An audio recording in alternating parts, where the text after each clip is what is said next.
it just holds a certain filmic magic for me. It's a time of retrospection when we look back on our lives and take stock of where we've been and how we got here. And that is the essence to me of drama, is finding the most important point in a character's life.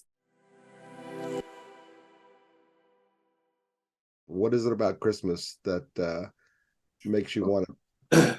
Christmas is just the perfect backdrop for some reason. It frames a story in a way that Christmas is sort of a character lurking in the background. The first time I saw it work successfully was in 3 Days of the Condor, where for some reason this violent CIA thriller, it's set in New York City, is framed by this hush of snow and this bustle of people walking by that have no idea what our protagonist is going through. And Christmas is a reflective time. It's a time of retrospection when we look back on our lives and take stock of where we've been and how we got here. And that is the essence to me of drama, is finding the most important point in a character's life.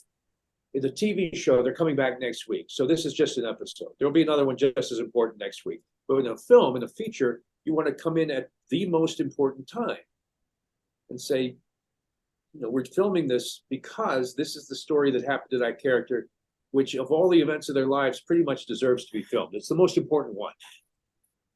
And at Christmas, emotions are accentuated, and you do tend to be at sort of crossroads where you take stock, where your whole life is sort of spread out in front of you for examination, like a watch on a table that's been disassembled. Lonely people are lonelier at Christmas. Mm-hmm. Happy people are happier. There's the sense of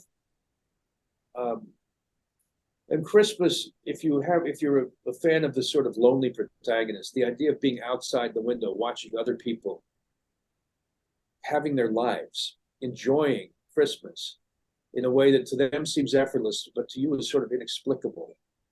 Isolating that character, looking in the window and not understanding how everyone sort of magically knows what to do to live life. That's always been me anyway. A guy who just doesn't understand how it's so effortless for people to seemingly just know what to do, how to live. They're happy and nothing ever occurs to them. Christmas becomes a sort of amphitheater in a way, an arena in which,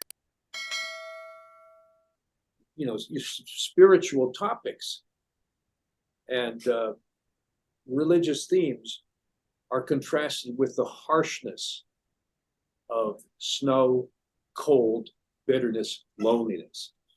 Wandering in, I've had wonderful experiences wandering into a church on Christmas, empty, and just sitting and thinking. There was a wonderful episode of Dragnet, the old TV show, where they're talking to a priest and the church has been robbed, and the door is open so that thieves can come right inside.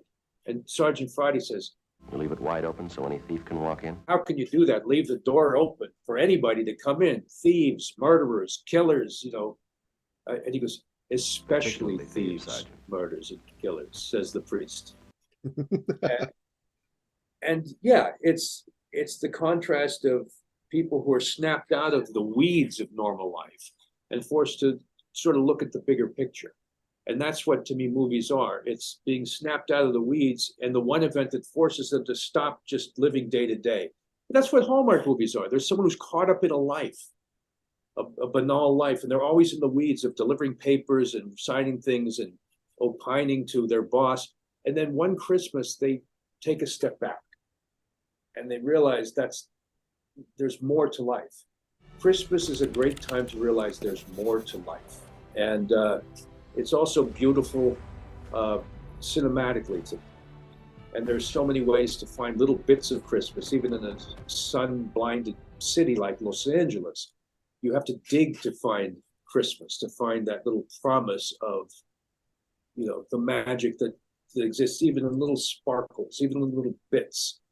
I remember I tell the story of walking one night in the dark in Los Angeles and seeing this wind was blowing, and I saw this line swaying of Christmas lights, and there was this one broken plastic Madonna, this Virgin Mary with a light bulb inside it flickering. And I just stood there in the dark staring at that one little lonely light bulb on the street corner. I thought, that's in its way as powerful a beacon, as impressive a symbol of Christmas as the 40-foot tall Christmas tree on the White House lawn, this little lonely Madonna swinging in the middle of the night. And those kinds of images come to me at Christmas in ways that other things don't. So there's a lot of reasons why I use Christmas, but it just holds a certain filmic magic for me. It has for a long time.